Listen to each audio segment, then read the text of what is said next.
Hai, Assalamualaikum. Nama saya Muhammad Syazah bin Azhar, bernombor ID 167943. Okey, pada hari ini, saya akan menerangkan mengenai isu topik yang sangat hangat pada masa kini, iaitu mengenai coronavirus. Okey, apakah itu coronavirus? Coronavirus merupakan sejenis virus yang boleh menyebabkan jangkitan kepada saluran pernafasan. Jangkitan coronavirus boleh menyebabkan spektrum gejala daripada sesama biasa kepada radang paru-paru yang teruk. Berdasarkan maklumat terkini, coronavirus atau lebih dikenali sebagai COVID-19 berjangkit daripada individu ke individu melalui pernafasan serta sentuhan kepada manusia atau barang yang mempunyai virus tersebut. Ia dikatakan berpunca dari Wuhan, China yang hadir melalui virus daripada haiwan liar. Coronavirus merupakan virus corona yang baru dan KKM sentiasa berhubung dengan pihak antarabangsa termasuklah Pertubuhan Kesihatan Dunia WHO untuk mempelajari ciri-ciri serta sifat-sifat virus ini. Dalam menangani kluster atau wabak jangkitan SARS dan MERS-CoV, pematuhan kepada prinsip kesihatan awam yang ketat serta pengawalan jangkitan telah membolehkan kluster atau wabak ini dihentikan. Pihak KKM yakin dengan mengamalkan prinsip yang sama, kita akan berjaya menangani kluster jangkitan COVID-19 ini. Coronavirus ini berpotensi menyebabkan penyakit yang teruk dan kematian, terutamanya dalam kalangan orang tua dan yang mempunyai masalah kesihatan atau sistem imun yang lemah. Apakah kesan COVID-19 terhadap sistem pendidikan? Penyakit COVID-19 ini bukan sahaja memberikan kesan yang negatif kepada ekonomi negara, malahan juga kepada sistem pendidikan di Malaysia. Sistem pendidikan di Malaysia terpaksa diubah supaya sentiasa mengikuti segala SOP yang telah pun ditetapkan oleh pihak kerajaan. Pelbagai inisiatif telah pun dipikirkan oleh pihak kementerian untuk menangani masalah ini. Antara salah satu inisiatif tersebut ialah dengan membuat sistem kawalan pergerakan, iaitu PKP, yang bermula daripada 18 April sehingga 28 April. Dan ini bermakna semua sekolah dan institusi pendidikan diarahkan tutup sementara waktu sehingga diberitahu kelak. Dahulunya, murid-murid akan pergi sekolah untuk mempelajari pelajaran mereka, tapi sekarang sudah berbeza. Cikgu-cikgu sekolah akan memberikan kerja sekolah kepada anak muridnya secara talian dan ibu bapa hendaklah memastikan supaya anak-anak mereka sentiasa membuat dan menyiapkan kerja sekolah tersebut tanpa sebarang masalah. COVID-19 ini juga telah memberikan kesan yang negatif kepada perniagaan dan perkhidmatan di Malaysia.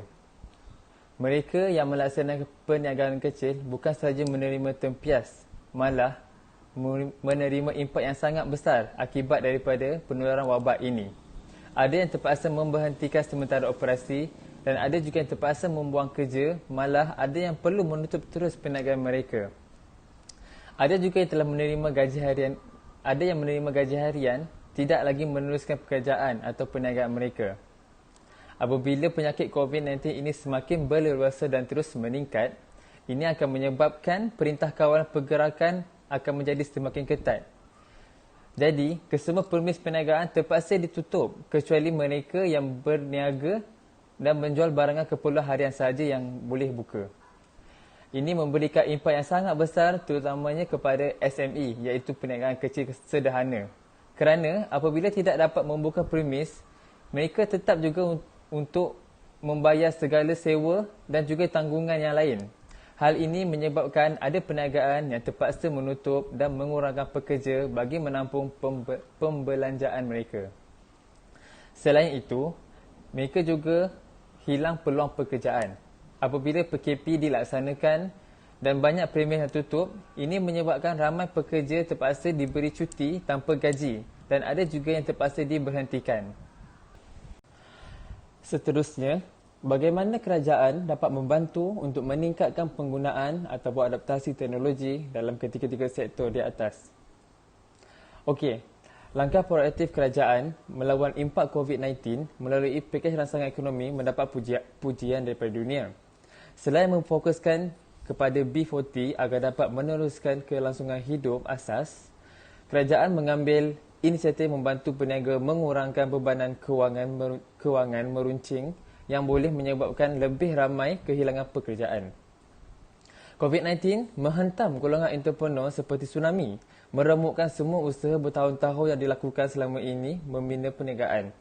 Kini, isu terbesar bagaimana untuk membayar gaji pekerja, sewa dan utiliti. Tiada lagi perbincangan bagaimana meningkatkan inovasi atau mengembangkan perniagaan. PKP dan Pakej Rangsangan Ekonomi Prihatin Rakyat iaitu Prihatin adalah contoh jelas kesungguhan kerajaan menangani gejala COVID-19 dan pada waktu yang sama memahami kesulitan dan kebajikan rakyat yang tidak boleh diabaikan.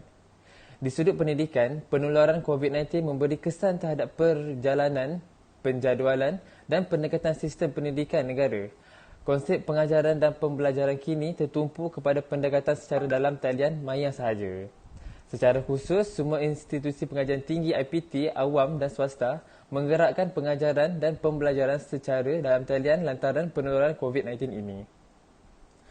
Pelbagai inisiatif dilakukan bagi mengawal keadaan, antaranya mendirikan kolej kediaman, bilik isolasi atau kuarantin, kemudahan makanan dan minuman, perkhidmatan konselor on-call, kemudahan pusat kesihatan dan bantuan sukarelawan 24 jam. Pejabat Hal Ehwal Antarabangsa OIA turut menubuhkan pasukan krisis barisan hadapan untuk menangani hal berkaitan pelajar antarabangsa seperti menyediakan makanan percuma 3 kali sehari, penginapan berpusat di Shah Alam, Puncak Alam dan kampus Cawangan. OIA juga menggalakkan pembangunan video kreatif #IamFine@UiTM oleh pelajar. Selain itu, kerajaan juga akan menambah baik bantuan yang akan diberikan kepada perusahaan kecil dan sederhana (PKS) bagi menangani masalah kewangan kesan pandemik COVID-19 yang berterusan ini. E-Dagang memberi peluang kepada PKS ini untuk memasarkan dan mempromosikan produk mereka ke pasaran yang lebih luas semudah menggunakan telefon pintar. Kerajaan telah memberikan inisiatif dan bantuan dalam mendorong penggunaan e-dagang di kalangan pengguna PKS. Sebagai contoh, program e-trade daripada Medtrade.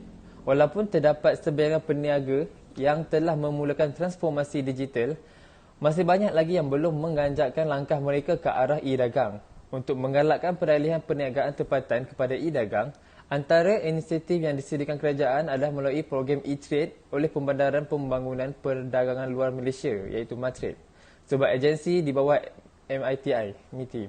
Program e-trade menawarkan RM5,000 kepada pemohon yang berkelayakan dalam bentuk e-voucher atau bayaran balik ke atas pembelanjaan atau kedua-duanya sekali.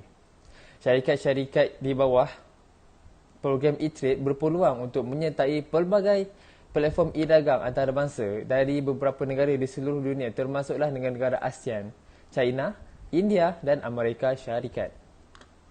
Inisiatif program e-trade ini adalah untuk mendorong syarikat-syarikat tempatan mempercepatkan pelibatan mereka ke dalam rantaian bekalan global melalui aktiviti ekspor secara online. Contoh e-dagang yang boleh digunakan oleh perusahaan kecil ini dalam membantu perniagaan mereka ialah dengan menyediakan perkhidmatan penghantaran makanan kepada pelanggan-pelanggan mereka dengan menggunakan perkhidmatan Foodpanda ataupun GrabFood. Disebabkan masyarakat tidak dibenarkan untuk keluar rumah semasa pelaksanaan PKP ini, mereka tidak dapat untuk membeli makanan kegemaran mereka dengan mudah. Jadi, kerajaan telah pun memberikan peluang ini kepada perniagaan untuk membuat perkhidmatan penghantaran makanan ini supaya perniagaan mereka tidak akan terjejas dengan teruk akibat daripada COVID-19 ini.